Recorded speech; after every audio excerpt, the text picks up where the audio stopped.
how exactly does Oda do all that? Surely it must all be planned out down to the very last detail.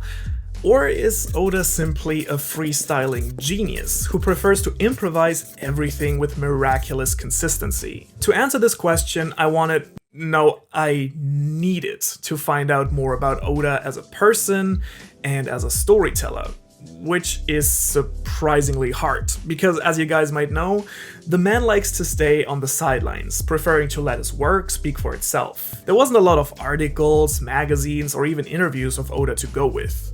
But I had to start somewhere. As I poured through the little material that I had, the first thing I came to realize is that Oda, or Oda-sensei as most people in Japan like to call him respectfully, is actually a little bit dishonest when it comes to talking about his work. For instance, in one interview, Oda stated that he doesn't really try to put any deeper meanings into his story. However, this is clearly not the case, as we all know that One Piece is notorious for its underlying themes and political and moral problems in its narrative. The racism towards the fishmen, the injustice of the world government, the power of dreams, freedom, you get what I mean. Now, in another interview, Oda stated that he absolutely hates tearjerkers in storytelling. However, Oda himself admits that One Piece doesn't exactly suffer from a shortage of heartbreaking moments. And in general, Oda likes to mention that he simply draws what he feels like drawing, and often just improvises as he moves along. A famous example of this is, for example, the introduction of the supernova. As I found out through my digging, however, this is also not entirely true, because as many of those working with him have commented, Oda is an absolute perfectionist when it comes to his work. And Oda himself knows and acknowledges this. His obsession with telling a perfect story actually comes up quite frequently in his interviews. Here, when asked what about his work makes him the most happy, his answer was, "That'd probably have to be whenever I make a good story. I'm a total wreck when I can't do my job well. I wind up mopping if I don't feel like I've fully completed a good story. I can't rest until I make up for it the next week." In writing One Piece, Oda gets his inspiration from history, folklore, and especially from film. His favorite directors include the likes of Tim Burton, Hayao Miyazaki, and Quentin Tarantino. And what all of these directors have in common is their desire to tell the perfect story. So improvisation and perfectionism? Can these two things actually go together, I wondered? And even if Oda somehow did figure out that a long-running story can keep delivering, the question again is, how?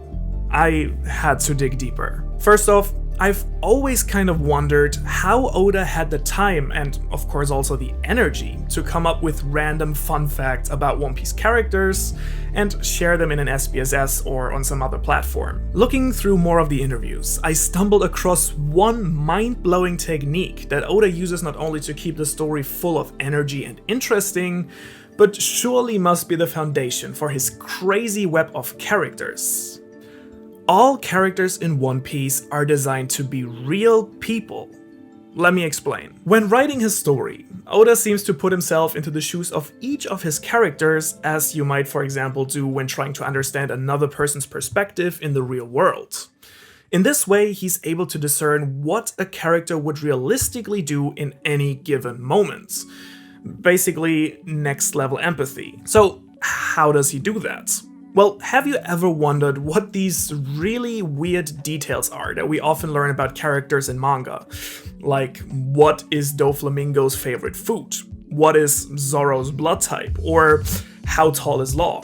Oh, and by the way, when is Kaido's birthday? As Hirohiko Araki, the author of JoJo, explains in his book, it's apparently considered best practice among mangakas to create crazily detailed profiles of each major character. Everything from basic physical attributes over their past histories, down to specific personality traits and quirks. Now, this may seem like an unnecessary amount of time to spend thinking about each individual character, especially since many of these facts don't even come up in the story in the first place. But that's precisely the point. Getting to know your characters so well and in so much detail that you can practically predict what they would do next, this is how Oda writes. That's why One Piece characters rarely, or dare I even say never, feel out of character. But Oda takes this even further. I write in pretty minute detail when someone makes a certain action, how people around that individual will respond.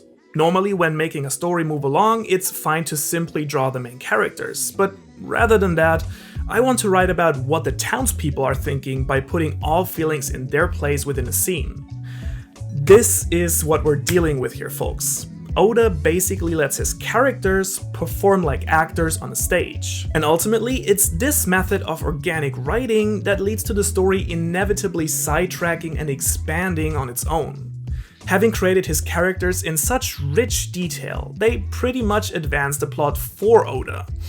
This is next level writing. There is one big problem with this kind of writing technique though.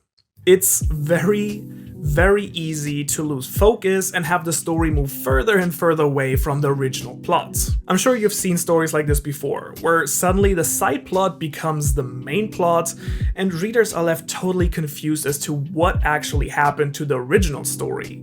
However, Oda seems to do this so flawlessly that every single plot actually seems to contribute to the overall story arc. He himself said that the only things that he was absolutely sure of before even starting One Piece were Luffy, his powers, the ending, and that he wanted to draw one heck of an epic adventure. Pretty much the exact opposite of having everything and everyone planned out right from the start.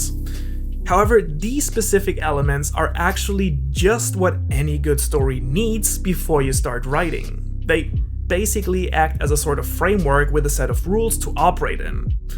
Oda knew who Luffy is and exactly what he wanted right from the start. He also knew what the story would be about and what would mark its beginning and ending. This way, no matter how his characters would behave or move throughout the story, they would always be striving toward that ending, giving the story structure and direction despite this improvised style.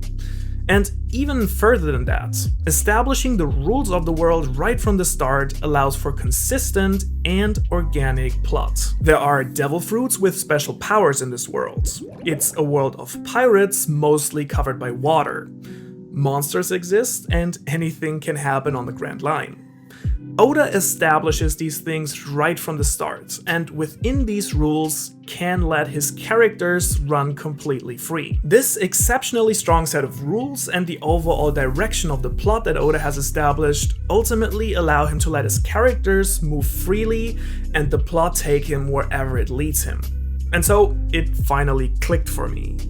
The secret to Oda's genius is that he's able to flawlessly combine planning and improvisation to create an entire new world of thousands of individual characters and hundreds of locations, all based on his inspiration and imagination. A story that rightfully has breached 1,000 chapters and that boasts having set the world record for most copies published for the same comic book by the same author. It clearly is the best-selling manga in history for a reason. Now, if you were just as impressed by this as I am, let me tell you that you can copy this approach as well to reach your own goals in the future.